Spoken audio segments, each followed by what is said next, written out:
This channel does not promote any violent, harmful, or illegal activities. All content provided by this channel is meant for an educational purpose only.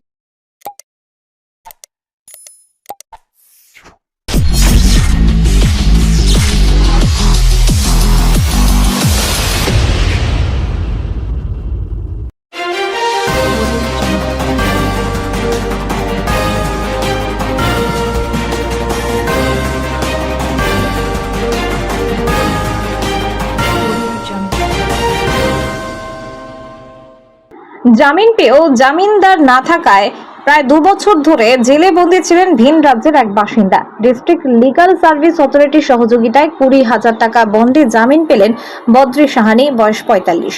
আদতে বিহারের মুজফ্ফরপুরের বাসিন্দা বদ্রি সাহানি পাঞ্জাবের ভাটিন্ডায় থাকতেন। সেখানে তার পরিবার রয়েছে। 2022 সালের সেপ্টেম্বর মাসে সিঙ্গুর থানা বদ্রি সাহানিকে গ্রেপ্তার করে। সিঙ্গুর স্টেশন এলাকাকে তাকে গ্রেপ্তার করে প্ল্যান ডাকাতির কেস দেয়। চন্দননগর জেলে কিছুদিন থাকার পর হুগলি জেলে বন্দী থাকেন বদ্রি। তার এখানে কেউ না থাকায় তার হয়ে জামিন দেওয়ার কাউকে পাওয়া যায় না। Hooghly district legal service authority Hooghly jail visit করে বদ্রি তাদের কাছে জেল মুক্তির আবেদন করেন।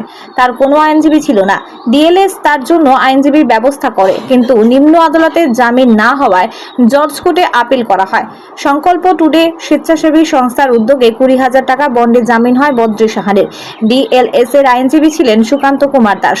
আজ হুগলি জেল থেকে জামিনে মুক্তি পান বদ্রি।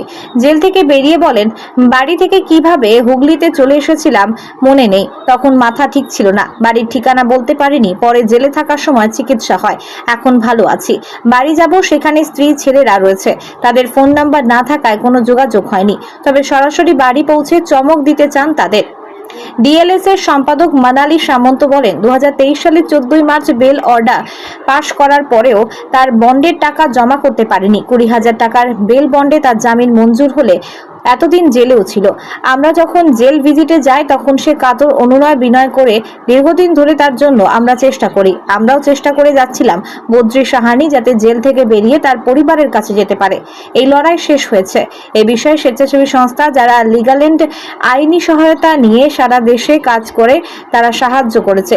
জোর কর্তৃপক্ষ বদ্রি সাহানির বাড়ি ফেরার সব ব্যবস্থা করেছে, ট্রেনের টিকিট কাটা থেকে শুরু করে। এবং এই গোটা বিষয়টাকে সার্ভিসের যিনি প্রধান আইনজীবী রয়েছেন সুব্রত গুচ্ছাই, তাকে ধন্যবাদ জানাবো। এবং বদ্রি সাহানির মতো আরো যারা এরকম ভাবে অর্থের অভাবে জামিন পেয়েও ছাড়া পাচ্ছে না, তাদের জন্য কাজ করে যাবে ডিএলএস। চুঁচুড়া থেকে আদির রিপোর্ট, আমার কলকাতা নিউজ। कहाँ घर कहाँ? ओ बाबूजी, हम तो माथा खराब था। हाँ। तो चन्ना नगर में 9-10 महीना हम डेरू नहीं किया जेल, समझ गए। उसके बाद हमारा ड्रेस 2 जगह थे। हमारा था भटिंडा। हाँ? भटिंडा भटिंडा? पंजाब। अच्छा, तब? पंजाब रहने से अब हम अपना जो जन्म धरती है, जन्म धरती पर हमारा कोई नहीं। अच्छा, हमारा सब फैमिली हुआ है कहाँ पे? पंजाब में, पंजाब में। भटिंडा। जन्म धरती किधर है? जन्म धरती मुजफ्फरपुर जिला, कटरा थाना, बक्ची पतारी गाँव। इधर कैसे आए? इधर माथा खराब बोला ना, 10 बजे बहुत ये मिठुन बाबू सब है ये जेल के अंदर में, उसको सब था हूँ डिप्टी में। फिर क्या हुआ? जेल में ही थे इतने दिन? हाँ, जेल में, जेल से नहीं। तब अब कहाँ जाना है? अब तो हम अपना घर द्वार जाएंगे। कौन कौन है घर में? घर में 4 गो लड़का है और घर वाले, अपना घर द्वार बनाना है पंजाब। उनसे बात होती थी क्या? बात होती ना, थी? कभी नहीं बात हुआ। मालूम नहीं है से बंगाल कहाँ फंस गया, मर गया कि धंस गया, कट गया, वो मालूम ढूंढा नहीं आपको? हाँ? ढूंढा नहीं? नहीं ढूंढा होगा, उतना दूर से कौन आएगा। अच्छा, ये तो आज जो आप निकले हैं इधर से उधर जाएंगे, बात हुआ क्या? हाँ? ना किसी से बात नहीं हुआ? ना, इसी से बात। ये बड़ा बाबू, जिलड़ बाबू सब मिल के हमको प्यार वन में छुड़वाया। हाँ, लोकल सिक्योरिटी दिया था, हम दे नहीं पाए। फोन देने के लिए कोई नहीं था? नहीं, ना हमारा घर का आदमी कोई ले नहीं। 20,000 रुपया लोकल सिक्योरिटी दिया। सिक्योरिटी प्यार वन में। बेल हुआ है आपका? बेल हुआ है? हाँ, बेल हो। फिर आना पड़ेगा इधर? हाँ, आना पड़े, बोला है 30 तारीख को, अगला महीना। उम्र? हाँ, उम्र कितना? 45। 43। 3 साल हो गया।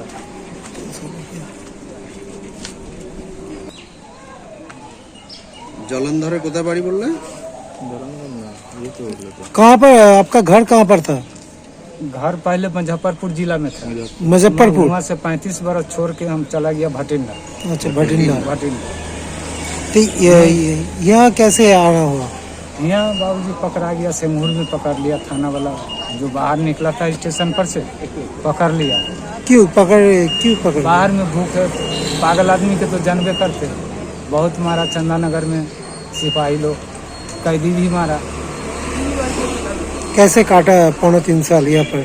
बस दादा भैया के पकड़ के उसको जूठा उठा धो के।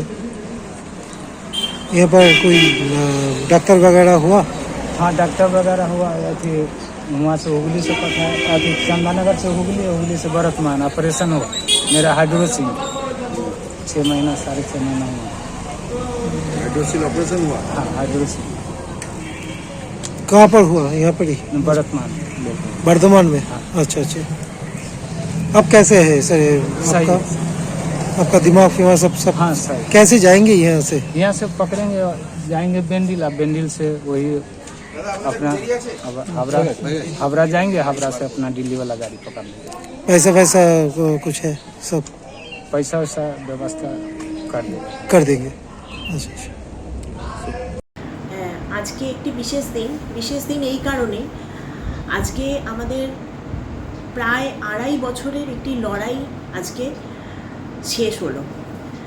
বদ্রি সাহানি এক আসামি, সেই আসামি তার অরিজিনাল বাড়ি বা সে বাসিন্দা হচ্ছে উত্তরপ্রদেশের। সে কোনো কারণে আমাদের পশ্চিমবঙ্গ হুগলি জেলাতে কোনো একটি কেস কানেকশানে সে ধরা পড়ে, চন্দননগর পিএস কেস কানেকশানে সে ধরা পড়ে। 399/402 বা যেটা প্ল্যান ডাকাতি বলা হয়, সেই ধারাতে ধরা পড়ার পরে সে ধরা পড়ে 7/9/2022 এবং তারপরে সে কাস্টাডিতে আছে 8/9/2022। এবার যেহেতু সে ওয়েস্ট বেঙ্গল বা হুগলি জেলার বাসিন্দা নয় এবং তার এখানে কেউ বাড়ির লোক নেই বা তার এখানে কোনো চেনা পরিচিত জন নেই, সেই কারণে ধরা পড়ার পর থেকে সে যখন থেকে ভেতরে রয়েছে তার বাড়ির লোক কেউ তার সাথে যোগাযোগ করে না এবং তার হয়ে কোনো রকম কোনো তার ব্যক্তিগত লয়ারও নিযুক্ত করা হয় না। এই খবরটি যখন আমাদের ডিস্ট্রিক্ট লিগাল সার্ভিসেস অথরিটির নজরে আসে তখন আমরা ইমিডিয়েটলি তার জন্যে লয়ার আমরা নিযুক্ত করি, তার হয়ে কোর্টে মুভ করা হয় রেগুলার বেসিসে এবং তারপরে তার বেল অর্ডার হয় 14/3/2023। কিন্তু দুর্ভাগ্যবশত 14/3/2023 তার বেল অর্ডার কোর্ট পাস করার পরেও তার যে বন্ড এবং তার যে বন্ডের কন্ডিশন বা অ্যামাউন্ট, সেই টাকাটি সে বা তার পরিবারে যেহেতু কেউ যোগাযোগ করেনি এবং সেই কারণে সেই বন্ডের অ্যামাউন্টের টাকাটি তার হয়ে জমা করা সম্ভব হয়নি এবং সেই বন্ডের টাকাটিও হচ্ছে বেশ অনেকটাই, 20,000 টাকা বন্ডে তার জামিন হয়। এবার যেহেতু তার বন্ডের টাকাটি জমা পড়েনি, সেই কারণে সে 14/3/2023 তার বেল অর্ডার হওয়া সত্ত্বেও সে ভেতরেই ছিল, মানে জেলেই ছিল। এবার যখন আমরা জেল ভিজিটে যাই বা কিছু করি, সে কাতর অনুনয় বিনয় করে এবং আমরা দীর্ঘদিন ধরে আমরা নানাভাবে প্রচেষ্টা করে যাচ্ছিলাম যে এই বদ্রি সাহানিকে তার জেল থেকে যাতে বেরিয়ে সে যেন তার পরিবারের কাছে তার বাড়িতে সে ফিরে যেতে পারে। অবশেষে আমাদের এই লড়াই শেষ হয় এবং এর জন্য বিশেষ ধন্যবাদ জানাবো সামকাল টুডে, একটি স্বেচ্ছাসেবী সংস্থা।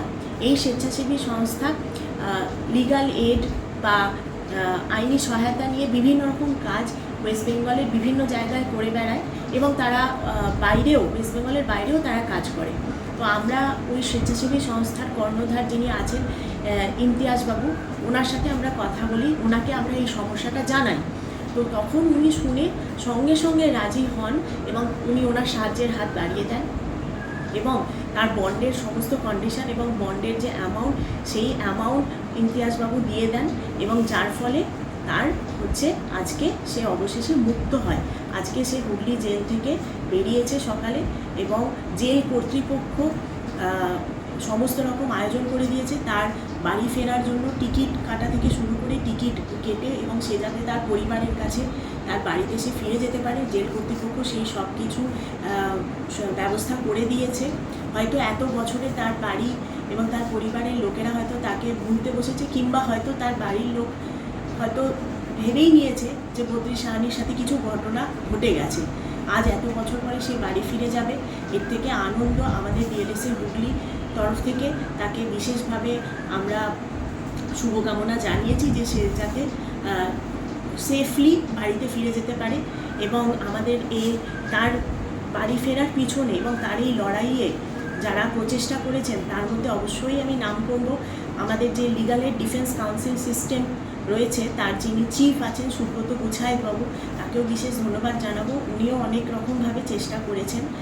জেল কর্তৃপক্ষকেও ধন্যবাদ জানাবো। বদ্রি সাহানির মতন আরও যারা রয়েছেন তারাও যাতে পয়সার অভাবে তারা বেল পেয়েও যে তারা বাইরে বেরোতে পারছে না, এগুলো যাতে যতটা সম্ভব যেভাবে করা যায় আমরা সেই প্রচেষ্টা আগামী দিনেও করব।